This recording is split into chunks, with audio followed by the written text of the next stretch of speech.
Hey guys, what's up and welcome back.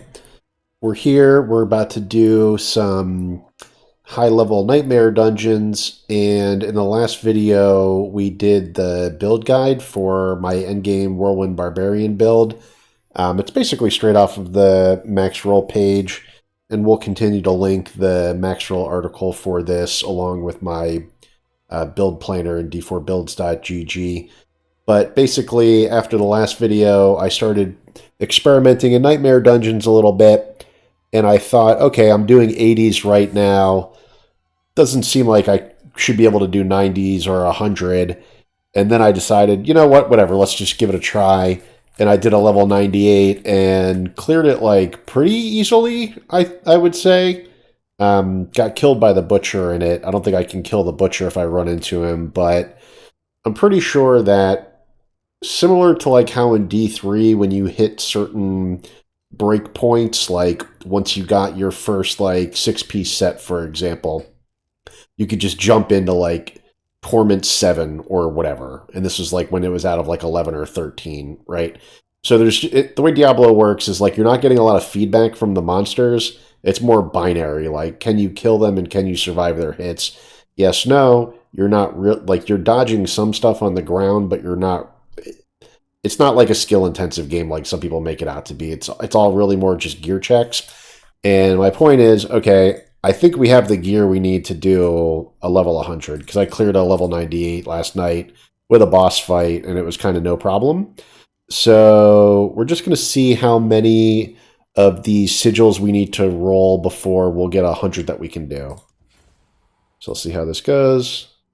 Okay, we got 100, and the 100 has armor breakers and critical resist, so we can't necessarily run that. What did that cost us in terms of powder? That cost us 450 per, and then when I salvage it, what do I get back? 127, 123, 131, 133, okay. So you get like a quarter of the powder back when you salvage it. Interesting.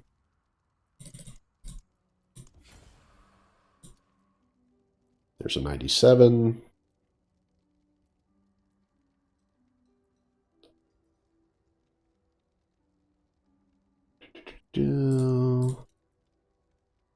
Unstoppable, shadow damage, Avenger. That one we can do. Lightning Storm, we don't like that. Slowing projectiles, we don't like that. This one's fine. We don't like Stormbane's Wrath. We can't just salvage all of these going forward because we need to run some to get new sigils. But let's keep on crafting 5 at a time.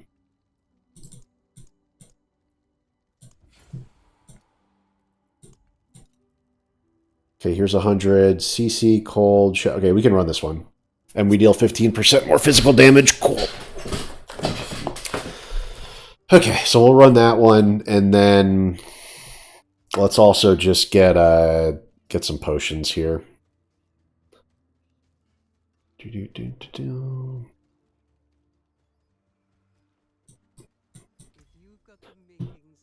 All right, so we'll just run a Chorus of War, and then like a critical strike damage potion.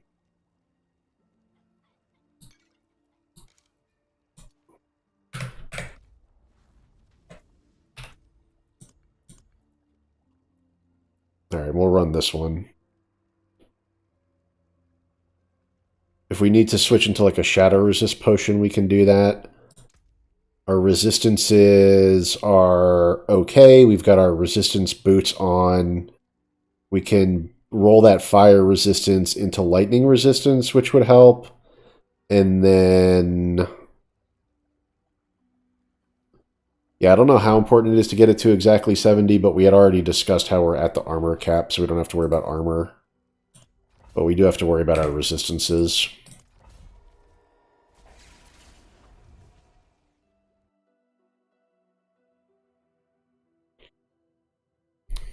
So we'll see how this goes. I did a 98 last night, so there's no reason I couldn't do 100.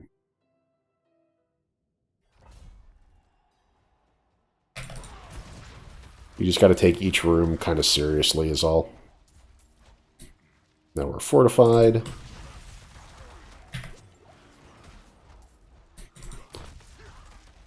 It's going to be the monsters being enraged that we have to watch out for. Now, are they slowing me? No, right? No.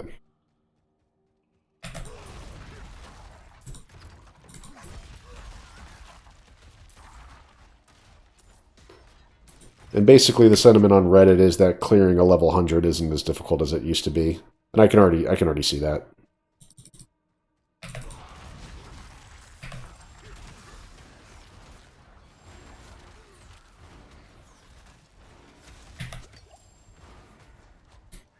There, we gotta be a little careful.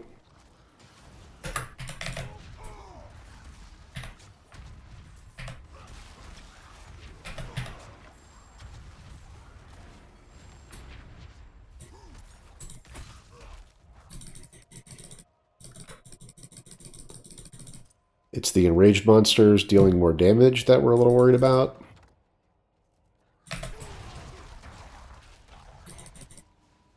But I really like the gameplay of not having to use expectant, just the one mortal draw hit. And then basically be instantly at the type of damage that we need to be doing. 400k-ish.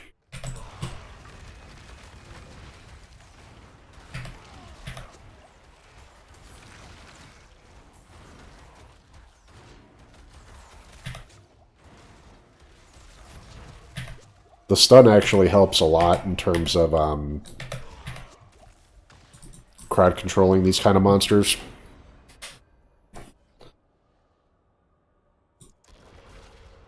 And then the weakness of our build is the lack of healing, basically. Okay, these were mini boss monsters. I wasn't taking them serious enough. So we'll wait for our Wrath of Berserker to come back up, and we'll do a full burst down of these guys.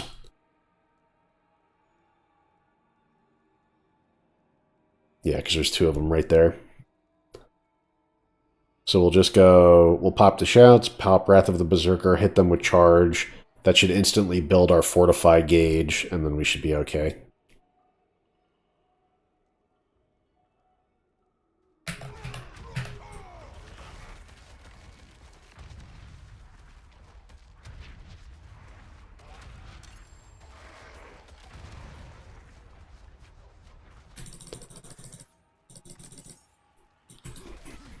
Yeah, so the monsters aren't hard, you just have to take the elites more seriously is all.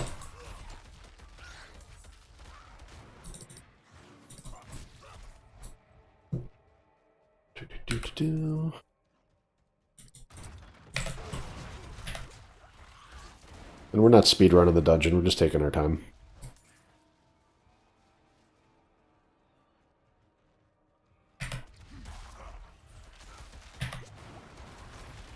Careful with the elites. Make sure we're using our rotations.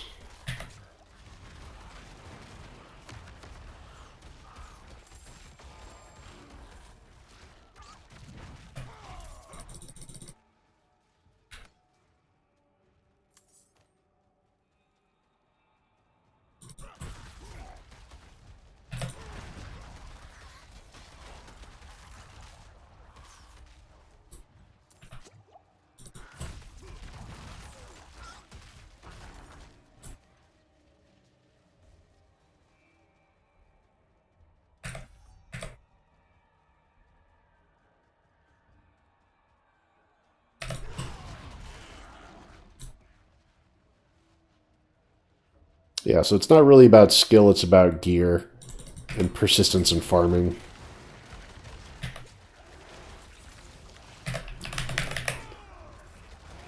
That was close. My reaction for hitting an unstoppable button when getting CC'd like that should have been faster.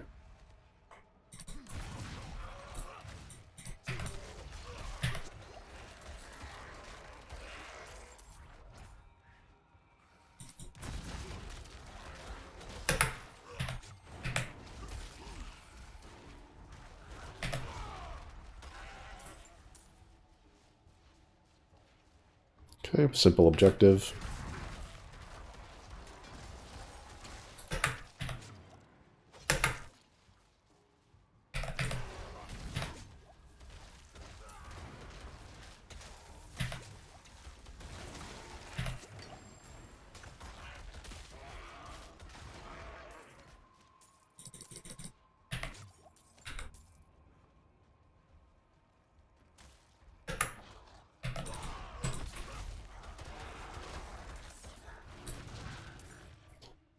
So if you want to run through the pack, that's kind of how you have to do it. Is run through the pack and then target whatever the big enemy is. But like in a room full of elites, it's going to be a lot harder to do.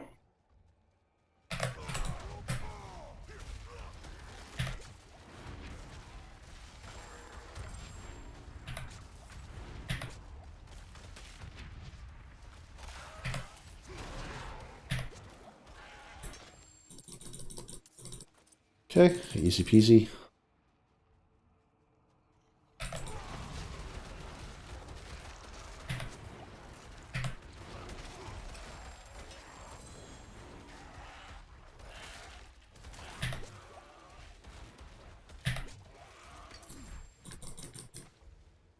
Yep. So, I mean, we've got basically like minimalistic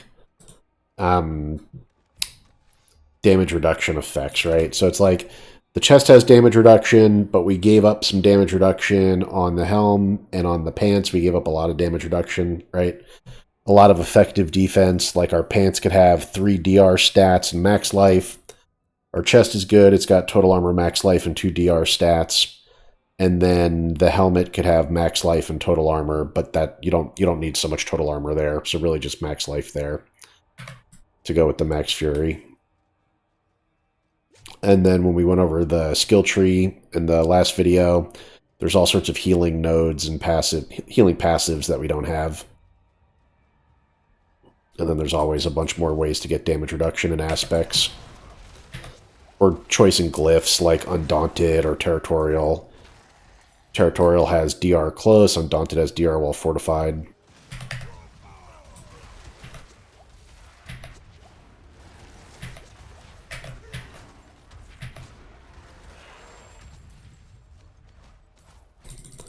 I like the potion charges on Tybalt's Will, actually, because the way that you're geared with Tybalt's Will, you kind of need to be a potion chugger. Look at this mess.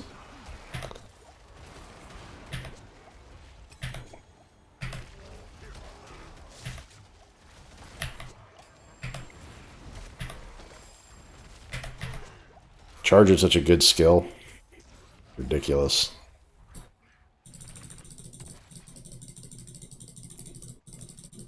The vast majority of the people you see playing the game have Ancestral Charge equipped.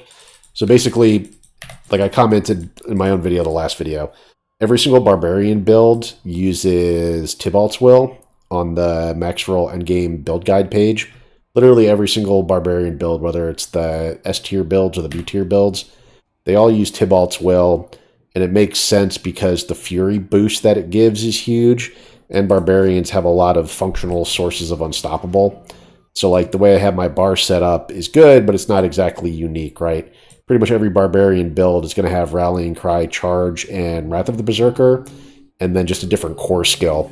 And then depending on how that core skill lets you gear up, if you have a slot in your aspect slots for Ancestral Charge, you're definitely going to take it, because Ancestral Charge takes Charge, which is already a great skill, and makes it even better. It makes the AoE even bigger with all of those additional Ancients that you summon. So like when you're doing open world content, you see pretty much everybody's using it. Alright, I've got 2 revives left. I gotta be careful against the boss with that.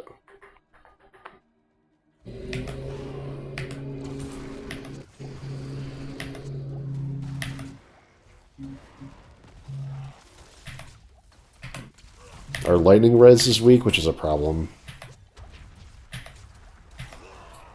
Shit.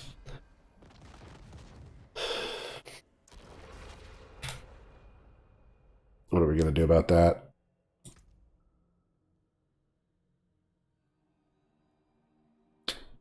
Let's swap... Alright, we're gonna swap this out for another amethyst. Or topaz. We either... Or maybe we just take an elixir. Let's just do a lightning resistance elixir to fight this guy. I got furs, skins, and steel.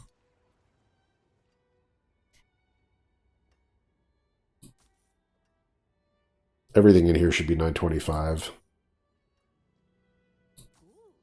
What else you got? Weapons.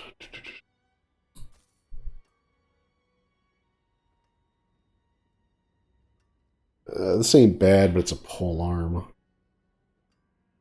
We would roll... No, we can't have that. That pole arm was terrible, actually. What am I talking about? I'll take it.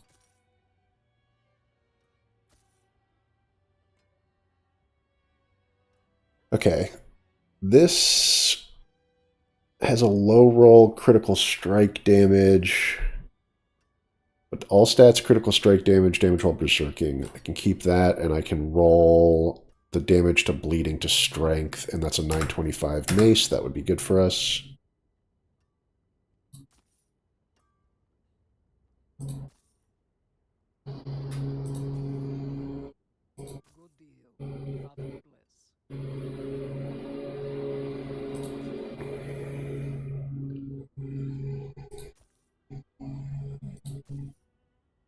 Sorry about the noise in the background. Some people working on a lawn outside.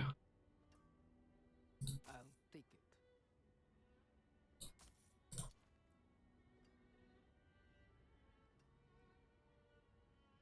Max Fury, resource generation.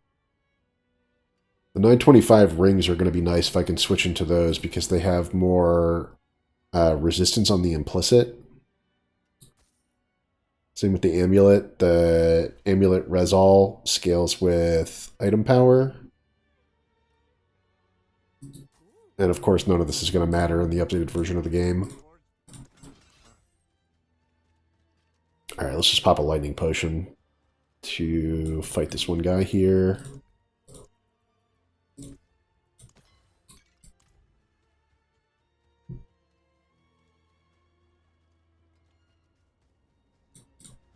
Alright.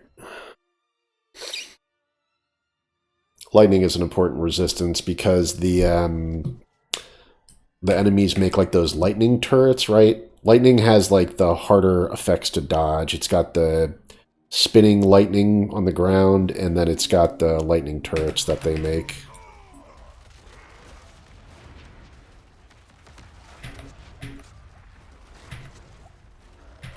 I'm surprised my Fortify kept me alive there. Looked like I was dead. And I'm down to my last revive. Gotta be careful. If I run into the Butcher, I'm just screwed.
The Nightmare Dungeons aren't bad. Grinding Nightmare Dungeons is what's bad.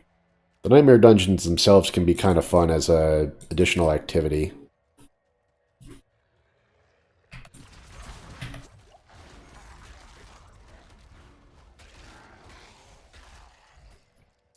Alright, I'm going to try and open the whole map, and if I run into the Butcher, I'm just going to run to the boss door. There's probably an event over here. Yeah, I'll just skip this. These guys never have a chance of staying alive, and it's not worth having a death over that. I'd rather have 2 lives for the boss, which is what I'm going to have. And my Fortify should be pretty built up. Alright, we're going to save some of our unstoppable effects in case we need them.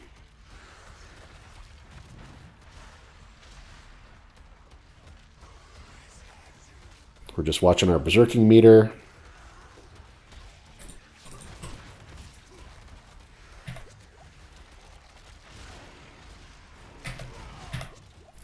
If we can just play with shouts, that would be ideal. If at any point our berserking meter is going to go to 0, then we have to basic attack.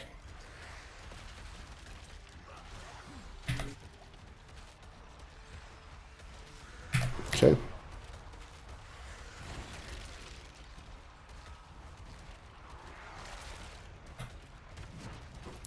We're just going for steadier damage to be safe so that we have an unstoppable effect up if we get CC'd.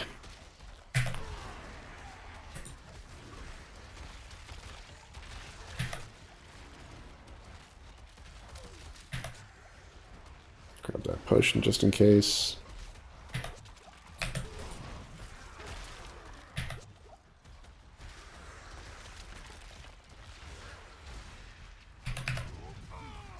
Alright, now we're going to live dangerously with Wrath of the Berserker, because we got it. Yep, and there we go. Tier 100 clear, and basically, like I said, like last night I was doing 80s, and then was like, well, what's stopping me from doing a 98 or 100? Let's give it a try.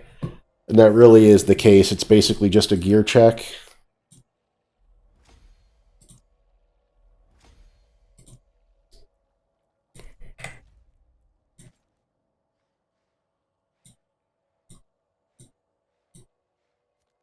So yeah, that was definitely fun. Pretty easy dungeon. No butcher, easy boss. Two lords and easy boss. So all that's left to do in the base version of the game is kill Uber Lilith. We've done level 100 Nightmare Dungeon pushing. It's not the same as it was in launch. In launch, the Nightmare Dungeon scaling was all completely different. And then they nerfed everyone's build by reducing the total values of affixes for critical strike damage and vulnerable damage and cooldown reduction and things like that. And it made it harder for people to push those level 100 builds. And you had to do things like frenzy stacks and DR while injured to be able to handle the damage output from the monsters. And then when they did the rescaling of the dungeons, they specifically said from the launch version of the game, they wanted the level 70 Nightmare Dungeon experience at launch to be closer to what the level 100 experience would look like going forward, which is basically what we just did. The level 100 Nightmare Dungeon, that would have been the equivalent of like a level 70 difficulty on launch, which makes sense. And then also on launch, there was all kinds of busted buggy stuff like the Gore's Wraps, and you would store a big charge of Gore's Wraps and unleash it to blow up all the monsters. So they've definitely tweaked and scaled the difficulty. This is why Uber Lilith is still difficult, because Uber Lilith has the one-shot mechanics. But really, when you have an endgame build, and this is a level 50 endgame, this is a B-tier endgame build, right? But what matters about it is that all of my affixes are good, right? Like I'm at a point where I don't have any affixes I need to change, and it's all just the values of the affixes. Like here I want higher max fury, I want higher ranks of the aggressive resistance passive, and I want a 60% chance to become enraged. Okay. Here, I'd like more max life, I'd like more straight damage reduction, or maybe you want damage reduction fortified and damage reduction close instead of damage reduction. It's like a very small tweak. Here, I've got all the affixes that you would want. Critical strike chance could be 12, right? Here, I'd like my Tybalt's Will to be 40% instead of 28%, right? I'd like the DR close to be higher. I'd like the additional potion charge. Here, I can roll the fire resistance to lightning resistance, and I'll be happy. With my weapons, they should all be 925, and they should all be damaged to close instead of any additive, right? And then on rings, can I replace max life with damage while berserking at this point? Maybe. And then on my necklace, should damage reduction actually be fury cost reduction? I would argue no. I would argue that fury cost reduction is a anti-synergy with fury spending abilities like Warbringer or Supreme Wrath of the Berserker or Invigorating Fury. I don't want FCR for that. So what's the next best thing you can get on Amulet? I don't know. when I dropped this amulet and it had movement speed DR and CDR. I thought, damn, this is pretty good. I can roll this for any passive I want. I chose 3 ranks of defensive skills, but we could easily put counter offensive on here, or maybe even wallop is better in the high tier nightmare dungeons. The stuns help a lot actually against the level 155 mobs, and CCing them a little bit. But yeah, you know, it's pretty. Oh, and of course, I need a point for Ramaladinis. The single biggest thing I could do to up the damage of this build is get the point for Ramaladinis and the point for Tybalt's Will. Because if we think about that, we have 213 Fury, right? So the 213 times 0.3, that's 63, call it, it's a 64% increase. But if I take that 213 times 0.4, that's an 85% increase. So that's actually a big difference. Like, if I think about the difference between 28% and 40%, that's 12%. But the difference between 63% and 85% is 22%. So my single biggest gain yet to be achieved is getting a perfect Ramaladini's Magnum Opus with a 0.4 roll, and then having 925 weapons across the board with good rolls, because we're using all of our weapons. We're using the bludgeoning, we're using the dual wield, and we're using the slashing. So yeah, that was a lot of fun. Glad I saved it for just a level 100 run. And the last thing I'll make a video of is I'll take down the world map farming video. Maybe I'll leave it up. Maybe I'm lazy. Maybe I won't make anything else and just call it a day at this. But if I do make anything else, it'll be a update to the world farming video where I just go all out, go through all of the whisper zones, including the Fields of Ruin, with the Helltide, and then run all the bosses afterwards. That would be like the best open world video I could possibly make. But in terms of nightmare dungeons, just doing a level 100 is as good as it's going to get. We're not, our build, we would need one of those S tier builds to kill the Butcher. We're not going to kill the Butcher with this B tier Whirlwind build. We got to his first potion drop, but like, we're not doing anything against his barriers. We really need to burst him down while his barriers are down, and we need a ton of potions. We need to like do it next to a healing well. So there's a lot of variables that'll make a Butcher fight viable, but I don't think our build is good for that. So yeah, anyway, awesome, man. Glad to have had stuck out the launch barb. I took a long break after Season 1, and then when the Season 4 PTR came out, I decided to hop back in and finish my guy off, and I'm glad that I did, because realistically, it's all just a gear check, and you need to farm Duriel, or you need to farm the bosses to get the uniques. Once you get the key synergy uniques, and you've got all the affixes you need, and then you're level 100, you got access to every Paragon point and all your skill points, obviously you're good to go, because what else is there? The whole game is gear, skill tree, Paragon board, expertise. Those are the obvious ones, and then all of the other little nuances has to do with getting the right legendary aspect drops and getting the right affixes on gear. So yeah, the new game will be exactly the same. The only difference is you'll have more control over 2 of the affix slots thanks to tempering, and it should be significantly easier to re-roll the 1 of 3 original affixes that'll appear on a legendary. So just like we talked about in the PTR video, you'll have 5 affixes on a legendary, and you'll have a lot more control over 3 of them. Where right now we get 4, and if we actually want to re-roll, we have to be prepared to spend tremendous amounts of resources.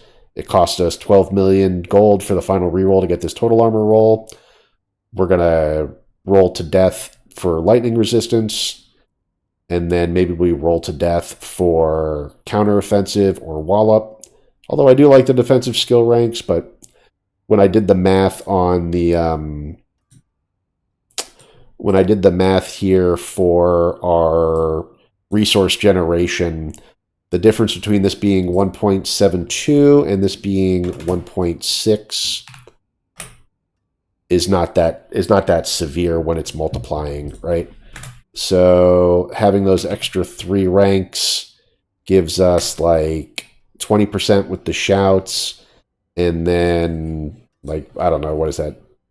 Yeah, about the same, 20% with the Wrath of the Berserker as well. So it's not a huge hit to the resource generation, which is the only thing it's contributing to, and then the damage reduction per skill rank for challenging shout was nerfed anyway. You only get 2% damage reduction for an invested skill point in challenging shout. So that's basically 6 points, 6% of additional damage reduction while challenging shout is active with this defensive skill rank. So I think we're ready to move this to something that will increase our offense, and that'll be kind of like the final role of something that actually needs to change. Like this as fire resistance versus lightning resistance is no big deal. And then we could roll that to close. I don't think we can roll this one. No, but this would be a slight improvement maybe, because the damage while berserking on this is low. And the all stats is kind of low. So there's like, my point is these are minor tweaks, and we just did a level 100 Nightmare Dungeon, so what is it that we're actually pursuing, right? The answer is basically nothing. So one last thing is the resistance is capped at 76 if you use a potion.